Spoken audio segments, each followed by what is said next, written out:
Humility, humility, humility, humility, humility.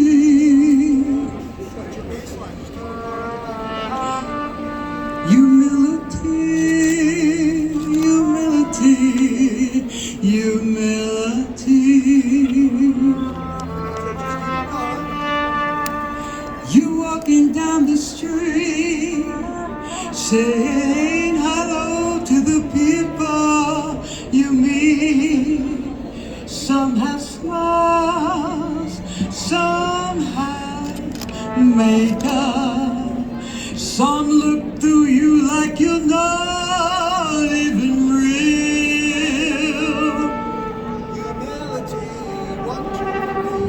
You wake up in the morning, you look in the mirror, and your eyes rise and you meet yourself. You do or you don't like what you see. Humility or shame, that's the name of the game. You look to the sky and the clouds moving by, and you rise and you say to yourself, what a wonderful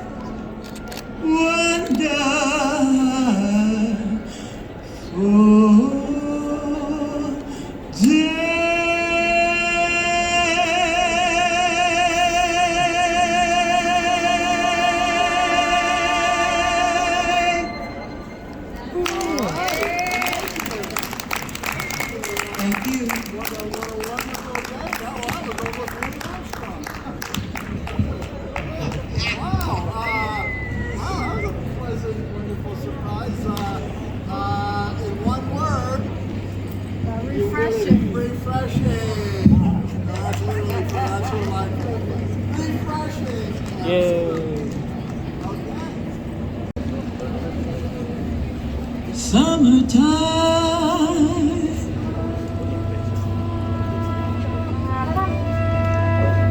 and the living is easy. Fish are jumping,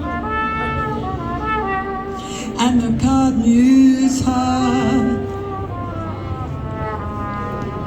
Oh, your daddy's rich, and your mama's good looking. So hush, hush, hush, hush, little baby, don't you cry.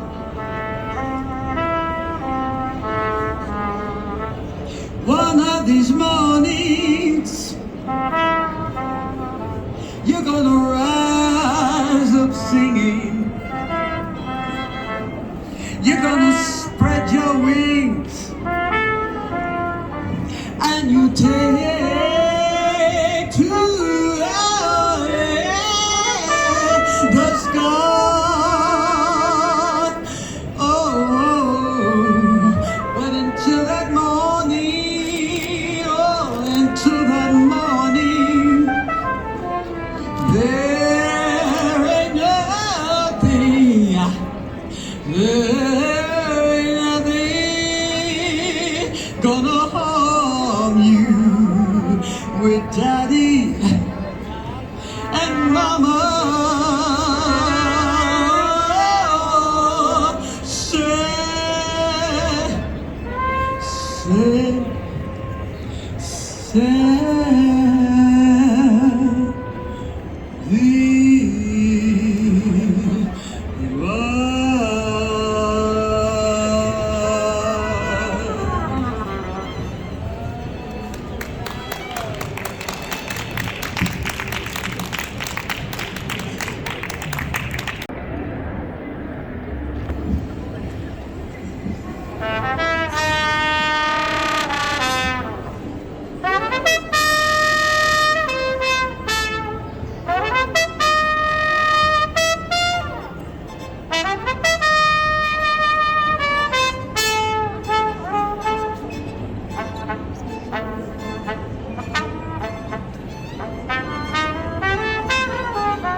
in this world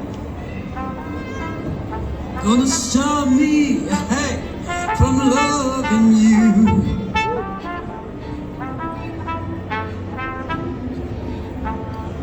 You talk about breaking up. Well, breaking up is also hard to do.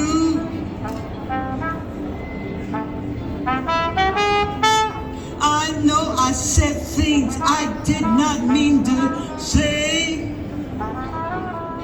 and so did you.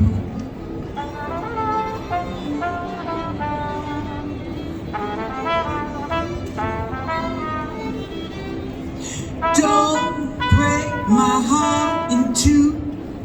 They say that breaking up is so hard to do. Well, now I know it's true.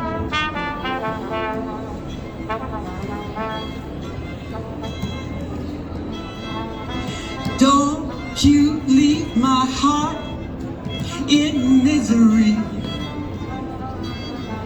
You remember the time you kissed me and we made love all through the night. So how? Tell me how? Tell me how can we say goodbye? Tell me how? Tell me how can we say goodbye? 'Cause breaking up is so hard to do. Well, now I know that it's true. I know that it's true.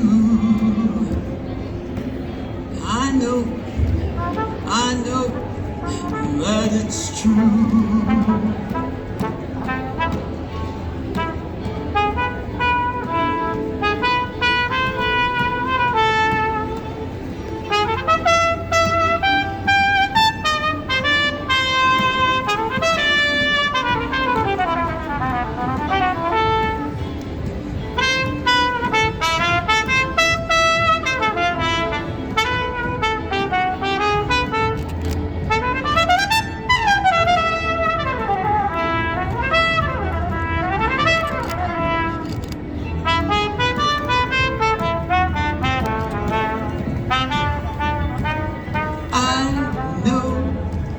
That it's true.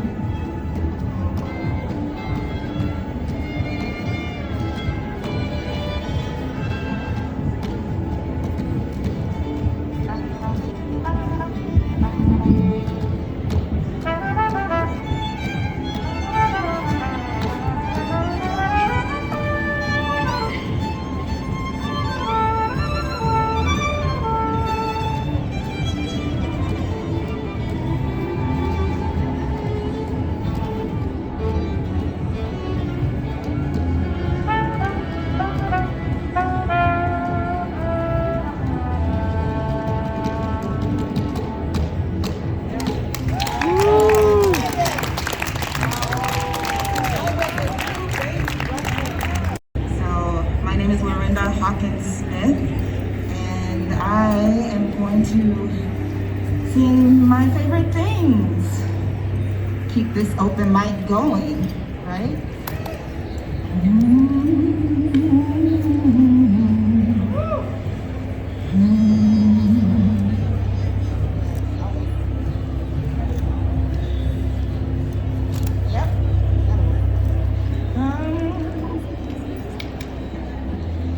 Or maybe I'll start. Raindrops on roses and whispers on kittens. There we go. Raindrops on roses. Raindrops on roses. Raindrops on roses.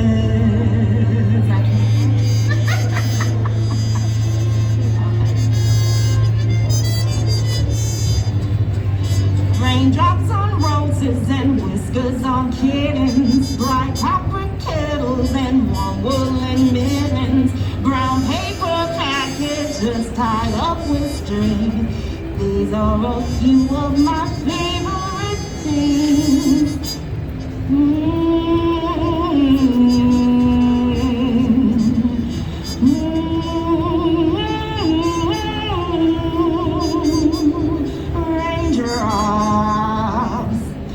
Raindrops on roses and whiskers on kittens, bright copper kettles and warm woolen mittens, brown paper packages tied up with string.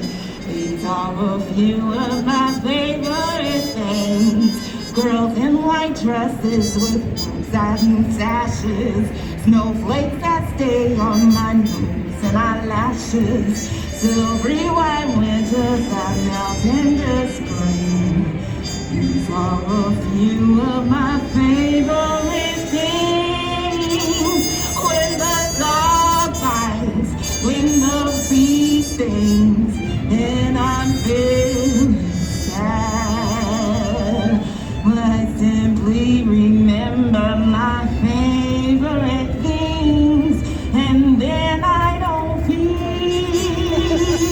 so bad.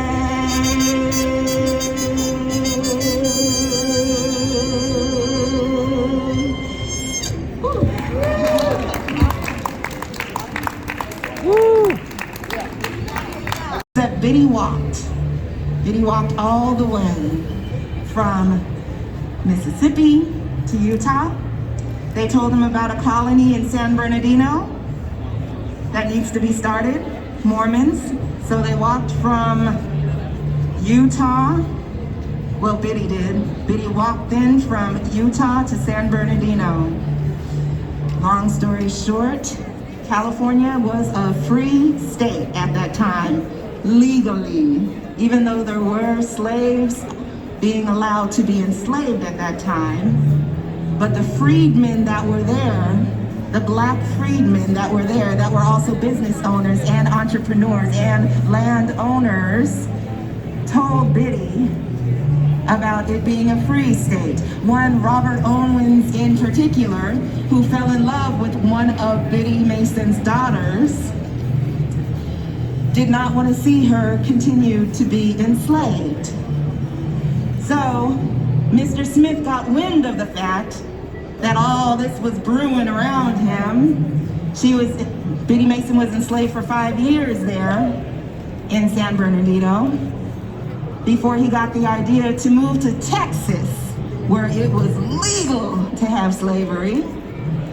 So before he could move, because he couldn't move right away because one of his slaves or family members, because there was a lot of raping going on, he hid them in the Santa Monica Mountains at the time, Santa Monica Mountains, until they would be okay to travel to Texas.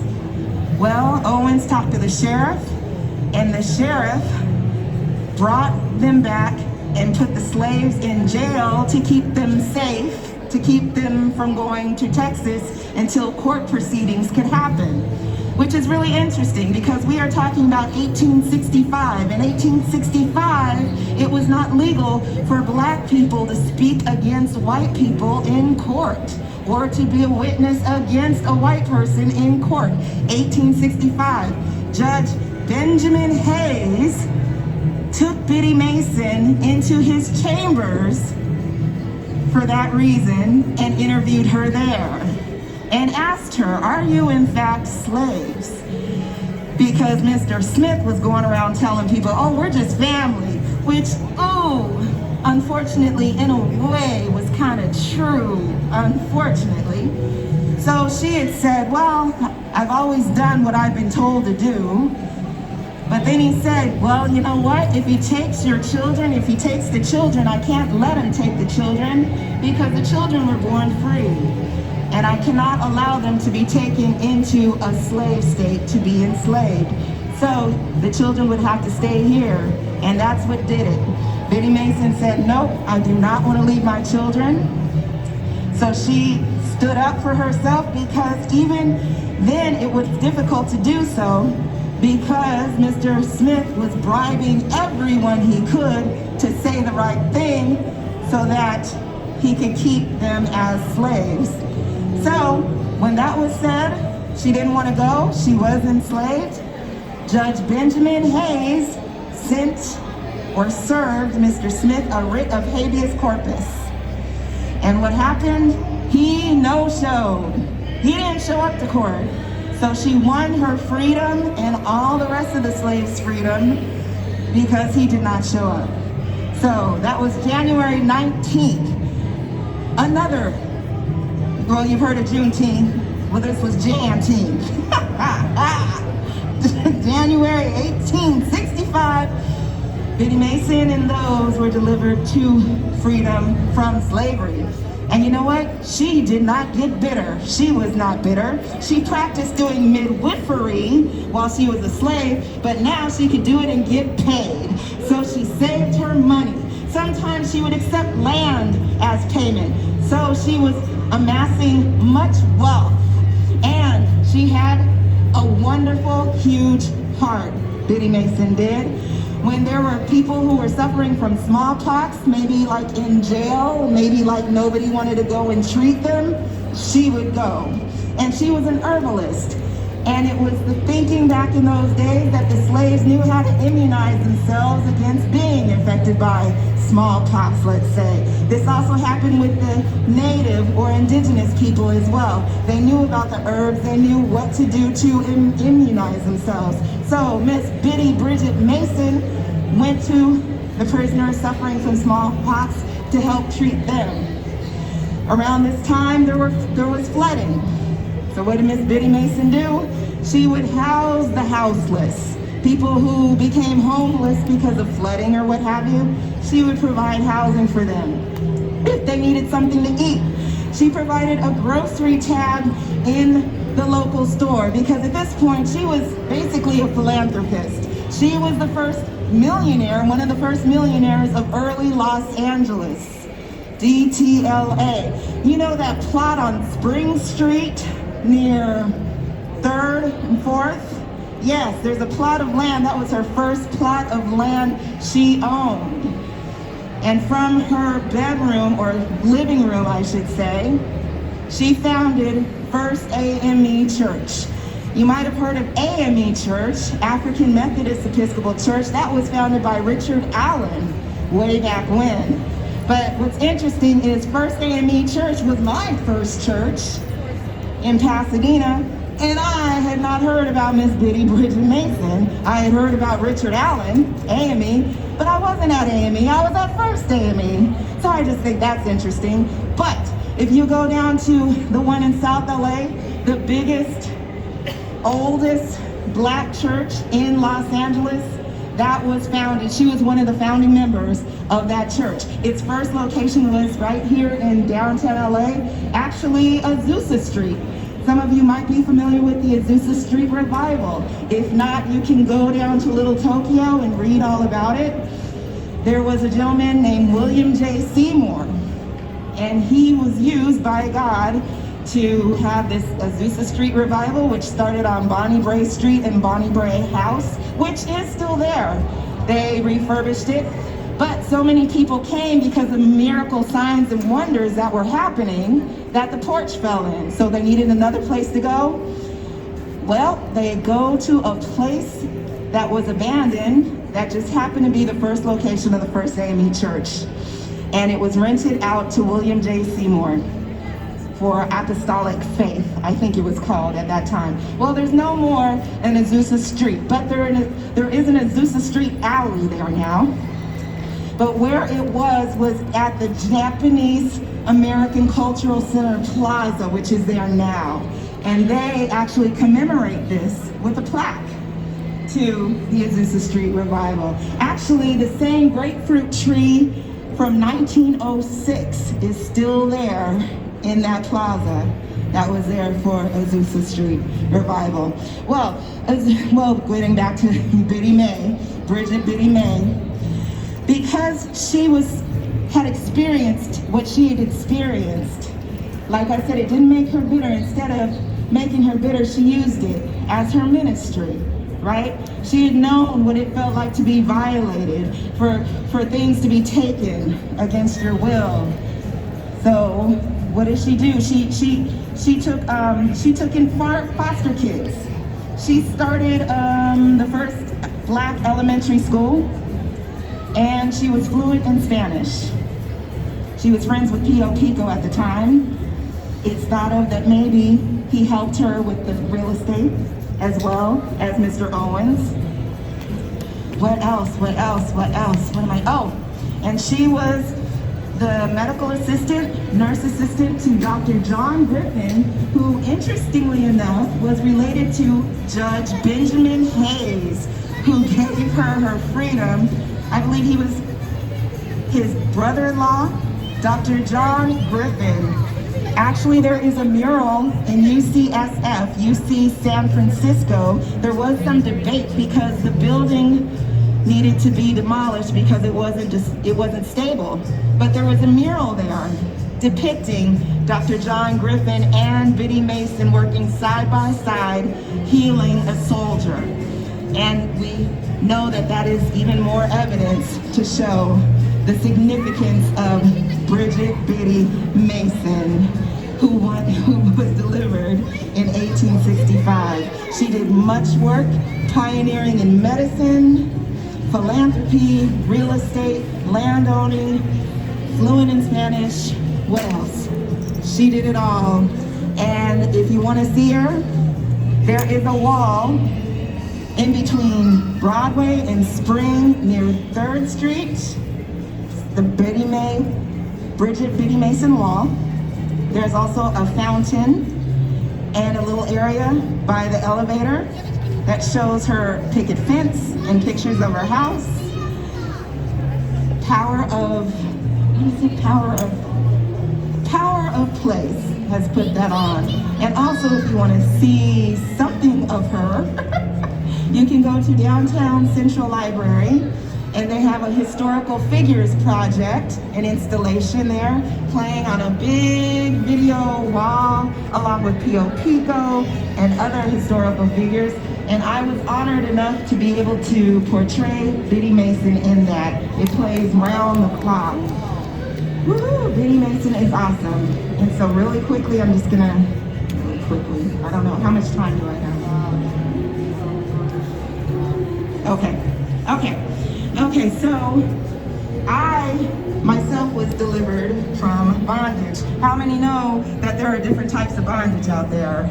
There are relational bondage, yes, domestic violence. So I'm just gonna do a little piece from a show that I am doing next month called Justice.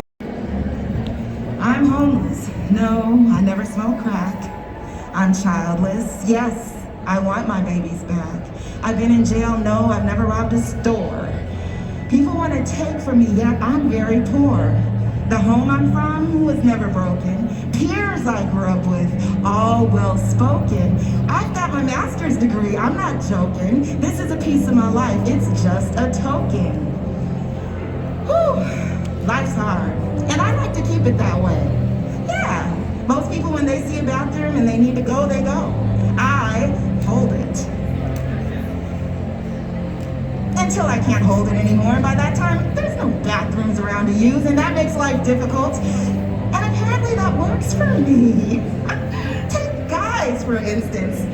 Some women are just like, oh, he is so fine! Look at his eyes! Ah! With me, he is so freaky. Downright scary. I ain't scared. Oh, I think he's mad at me. Oh, I love him. I just feel his anger. And every time I see him, it's like visions of Nazis are dancing in my head. I know, is that crazy? Oh, burn me once, shame on you. Burn me twice, let's get married. And we did. Yelling, screaming, fighting, and that was the ceremony. Because you see, I was scared of being a single mother of 2 and not just 1. You let this happen to you twice? When will you learn a child needs both parents? Look at you just ruining these children's lives. Well, at least the proposal also was romantic. Pregnant. Guess we gotta get married. I accept. Yeah, not a lot of good times there. Keeping your head above water, making a way when you can. Temporary layers. Good times, easy credit rip-offs. Good times, scratching and surviving. Good times, hanging and a jiving. Good times, hey, we lucky we got 'em. Bum, bum, bum, bum, bum, bum. Good times, yeah. No. Not a lot of good times. No. But I mean, there's no excuse for domestic violence, right? And that's what the police told me. And I called them. To protect and serve. Oh, I got served all right. I didn't realize they were angels sent to rescue me from the bondage I was in. No, really. I have a friend, when he was suffering from his drug addiction, he called out to the Lord to help him, and boom, arrested, thrown in jail. Saved his life. Angels. Wouldn't it be nice if men came with disclaimers like in those medicine commercials? May cause dizziness, constipation, fatigue. Women with low tolerance for BS should not date. Women with a history of low self-esteem should consult a physician or therapist before romance occurs. Extended use may result in loss of limbs, children, freedom, or in extreme cases, loss of life. Please consult your best friends or family before romance occurs and marriage ensues. Yes. One morning, things went too far, and my husband wrestled me face down on the couch, and he was on top of me with his knee in my back, and his arms were holding my arms behind my back, and his other arm was around my neck, pulling up and squeezing. It was like he was trying to choke me to death and snap my back all at once. I couldn't scream, I couldn't breathe. All I could do was hear my 5-month-old little girl crying in the other room, and I couldn't go to her. And I thought, so this is how I'm gonna die? Well, it must have been God, because I heard a voice say, turn your head as far as you can to the right and bite. Saved my life. The market left changed my life. All right, ma'am, we have you under arrest for spousal abuse. But wait. He was trying to choke me. Ma'am, we have pictures of his injuries. He has a 5th degree black belt in martial arts. What was I supposed to do, let him kill me? Ma'am, we have his testimony. It says he was trying, ma'am, you bit him. On the way to the station, my arm swelled up so big it couldn't fit in the handcuffs anymore. All right, ma'am, how did this happen? Now we have to get you pictures and x-rays. Nothing broken, just my spirit. In my holding cell, my sister-in-law was my only visitor. Why did you call the police? Even he said he wouldn't have called the police if you didn't call the police first. I mean, what did you expect? You bit him. By the way, I brought your breast pump and bags. If you wouldn't mind expressing milk for the baby, I'll wait. All right, ma'am, well, we have you for spousal abuse, domestic violence, and the judge says he'll give you 1 year. And wait. Aren't you supposed to be on my side? Well, ma'am, we have pictures of his injuries, and he has a 5th degree black belt in martial arts. What was I supposed to do, just let him kill me? Ma'am, you bit him!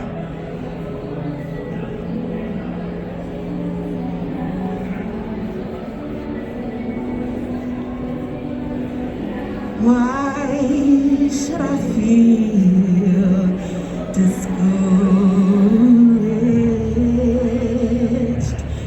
And why should the shadows fall? Why should my heart feel lonely and long for my heavenly home? When Jesus is my portion, a constant friend is He.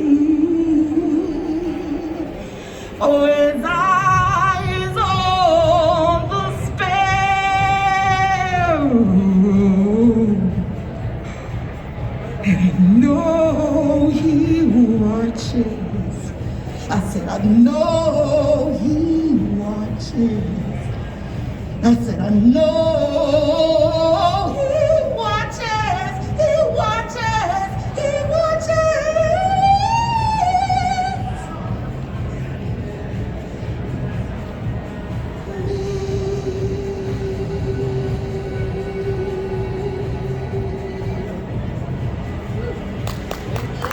Thank you, Lorena Hawkins-Smith, Justice to Just Me, The Bite, February 9th, in Solo Fest 2022.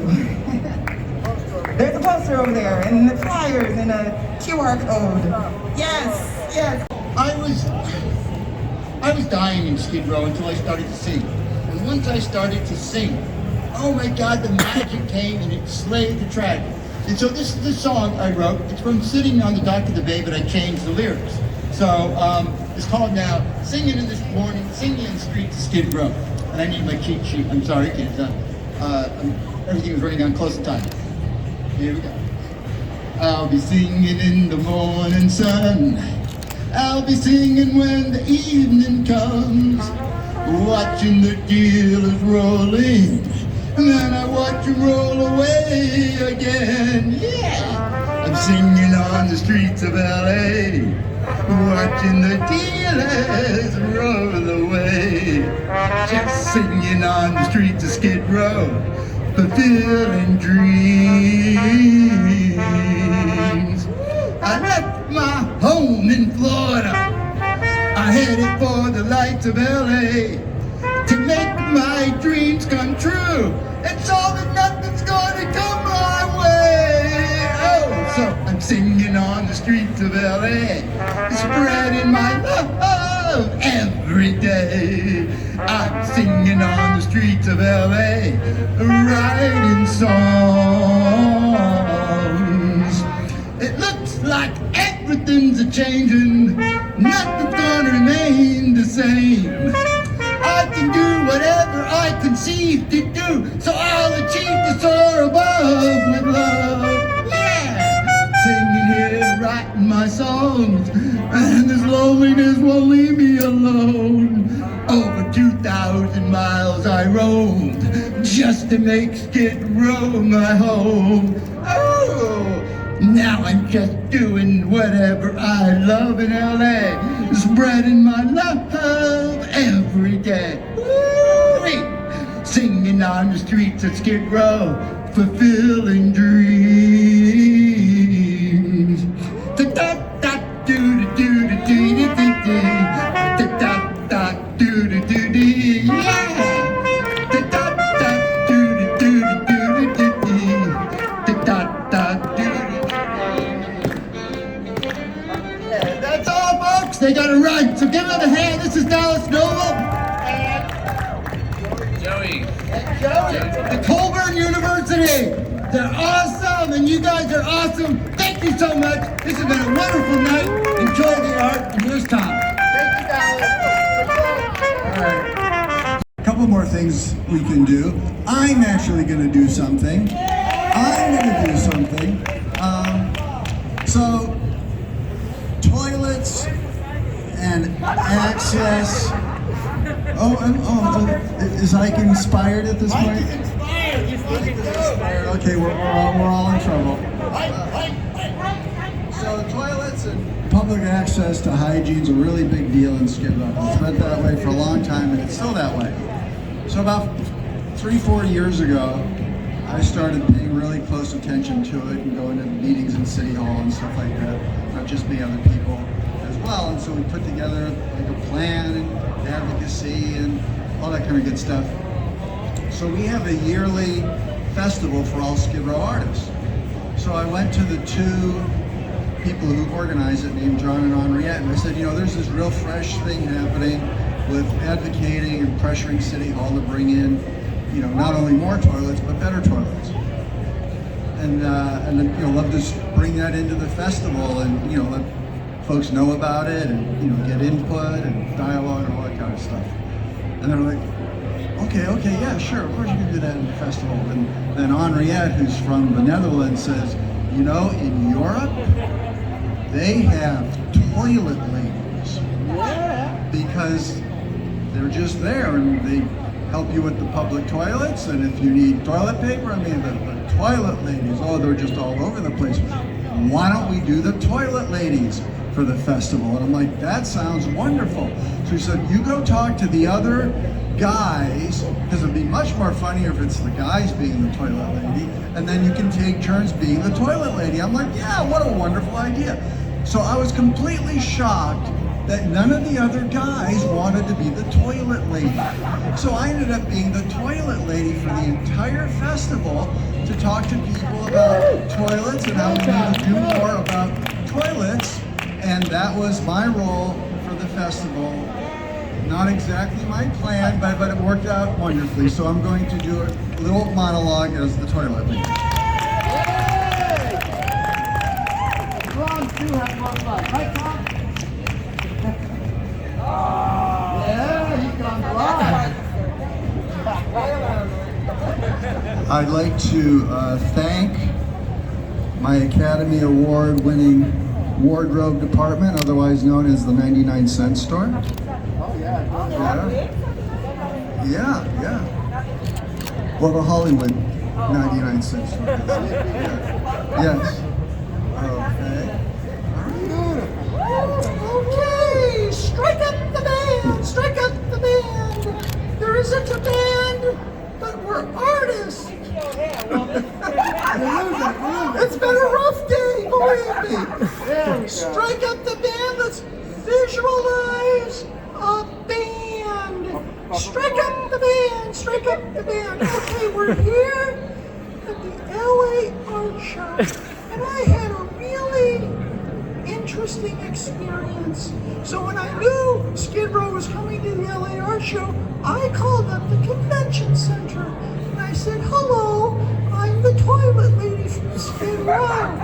So I just want to ask you a question about the toilets in the convention center. Now, in Skid Row, the number of toilets is less than the minimum standard for a refugee camp according to the United Nations. That's true of Skid Row. So I just wanted to check, is that also true of the convention center? And she said, excuse me? I said, excuse me? And she said, excuse me? I said, oh, excuse me? She said, excuse me? And I said, well, excuse me? And then she hung up on me. No, that wasn't nice. But I have good news. I've been to all the toilets in the convention center, and they're very nice. They all work, and they're clean, and there's soap, and there's towels. Now there aren't any mints. That is a problem. I have asked them for mints. This is Saturday. I don't think they've done it yet. Hopefully tomorrow on Sunday you'll see mints in all the bathrooms. But they're really nice and they flush they're really good bathrooms. So spend time in the bathrooms. Have conversations, make new friends in the bathrooms. Maybe that $10,000 painting, you can have a conversation in the bathroom on a toilet and get it for $9,000. Yeah, they're so nice. What? It did? Oh, it's getting late at night. I'm going through the change of life at 7 o'clock. But this isn't about me. It's about toilets. And the toilets in the convention center are very, very nice. So don't be concerned. The United Nations is jealous. But I will say this. Don't call the convention center.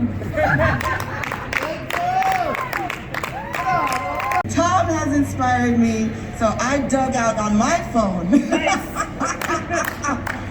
Los Angeles Poverty Department, aka LAPD, I worked with them in 2007 to do a project called Utopia Dystopia that was at the Red Cat. Yeah. Yes, there was a book there of poems from the cast members. And since we're talking about hygiene and stuff, here we go. Homeless problem, I keep hearing about the homeless problem. What about the homeless solution? I rarely hear of those words, homeless solution. I hear about temporary solutions, band-aids if you will, like transitional housing, SROs, etc. What exactly and how effective are these band-aids? Especially when it seems that a lot of these band-aids are being changed into regular apartments or something more lucrative for the owner. How effective is it to give money to people on the first if it's going to be all gone by the second? Accountability, where is the accountability? Where are the solutions? All of what I hear is just designed to keep people dependent and only to deal with the problem, not to solve it. Demoralized, dehumanized, degraded, downtrodden, scared, despair, hopeless, helpless, misunderstood, hurt, broken, victimized, depression, illness, patient dumping, people dumping, food dumping, trash dumping, homeless solution, outreach. Talk to me. See where I'm coming from and where I'm going before your judgment is made. If I need help mentally, help me. A lot of people who choose to sleep on the sidewalk have mental illnesses or certain addictions. Ask me how I feel about having to pay a quarter to pee when I need every bit of the money that I do get. Shouldn't we all get to pee for free? What's the answer? Mic drop. Thank you.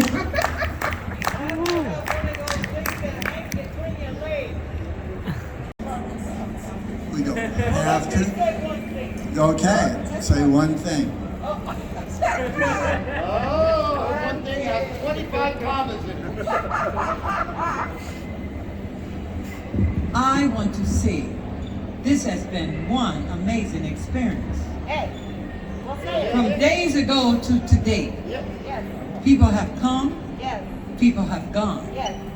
People have come and shared their talents. People have come and laughed and hugged and talked. Even through this, pandemic? We will not let it bring us down. People need people. Everybody's not happy. Everybody don't have a roof over their head. There's still people out there living in a cardboard box trying to worry about what tomorrow might bring. See, I see the world passing away and yet nobody wants to stay. Never listening to the words and always wondering why life's a bore. You see, Jesus, you always know my mind. Sometimes I make you hard to find. Like the river rushing to the sea, your goodness always follows me. So I'll say my words and hope you understand. Because with my brothers and sisters, I will be strong. Hello and good night.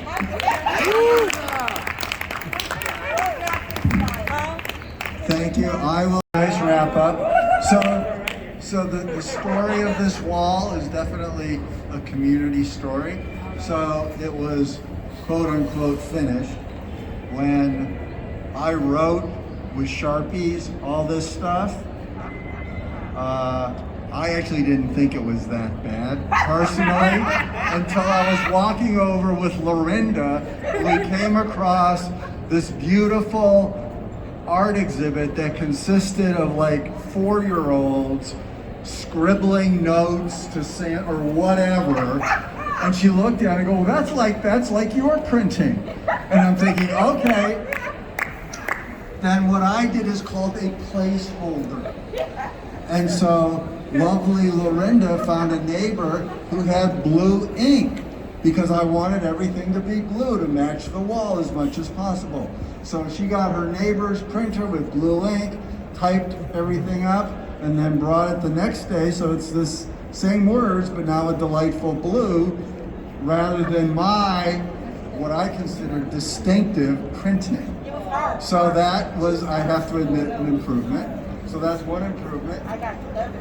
And then Lorinda showed up with Biddy Mason, and Sarah showed up with the laundry parrot. And so they got added to the wall. And then Lorraine showed up with, well, not just this, about 10 different things, which I selected because I'm a curator. And so I get to select which ones of the 10 and where on the wall they actually go. That's what curators do. So of her 10 things, I selected the ones, I think 6 or 7, I felt were most appropriate. And so we got this, and we got this, and we got this. This should be right next to that. Then that. And so we started getting a heart theme. So you'll see a little tiny heart on the box there.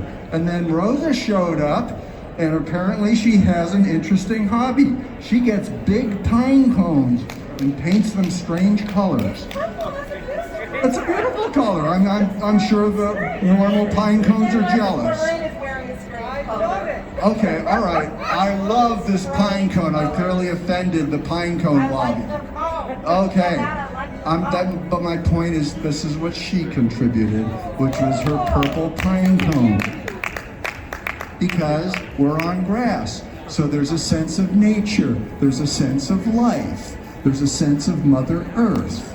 So this is a community exhibit in the sense that I decided it was finished, and then other people continued to contribute it and just made it better and better and better. And so on behalf of the Skid Row History Museum and Archive, well, I'll tell you very briefly how this even happened, because that's actually a cute story. So I came to the LA Art Show, I'd never been, last July, and there's this What?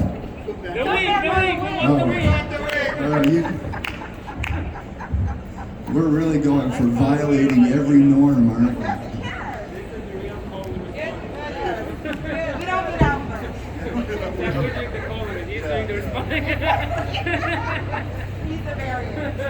We want the wig. We want the wig. We got the wig. Looks like Mary J. Rock. That big yellow. That's Mary J. Blige. Yeah, she likes yellow. So I had no idea what diverse art meant, but one of the organizations that was a part of it is Women's Voices Now. I love Women's Voices Now. And Clancy, who works here, used to work at Women's Voices Now, because I knew, because the sign said that next year the diverse art theme was the environment. So I said, well, Skid Row has something to say about the environment. It's Skid Row Cooling Resources. So I contacted Clancy and I said, hey, can we do something? And so she contacted Marissa in Argentina, who coordinates all this. So then I emailed and email, because she doesn't know what I'm talking about, and I have no idea what she's talking about. So we email. And finally she says, send me a 3 to 5 sentence proposal and a 3 to 5 sentence bio. So I sent it, and it took a whole month for her to get back to me and say, I'll give you a 24 by 24 space to curate. There's no money, but you get the space. And it can only happen if you're connected to a museum.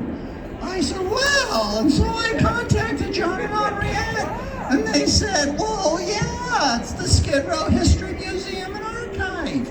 And then I said, Marissa, I've got a museum. And she said, well, you can attach 1 or 2 nonprofits. And I said, well, Urban Voices Project. So I reached out to Leo, and he said, okay. So that's how it happened, and it was all so exciting. In the month of October, the entire Urban Voices Project choir be marching through the LA Art Show onto the grass. And then something called Omicron showed up. And all of those plans didn't make sense anymore. In fact, the whole month of December email saying, I'm sorry, we've decided to shut the entire thing down. But that email didn't come. So on January 1st, it was like, okay, we've got like 3.5 weeks to put something together from scratch. And this is what it was.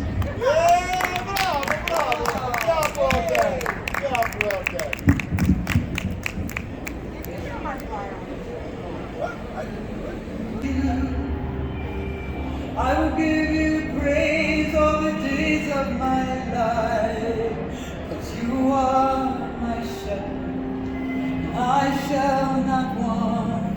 You made me lie down in green pasture, oh, you restored my soul. You are there when there's no other way, you make a way. You are everything to me, and I will praise you all the days of my life. I walk through the valleys, and you are there right beside me. Your rod and your staff, they comfort me, and you prepare a table before me in the presence of my enemy. And you anoint my head with oil, and my cup runs over. Lord, I will praise you all the days of my life. You are my strength when I am weak, and you help me carry on. You give me the strength to keep on going in the right direction.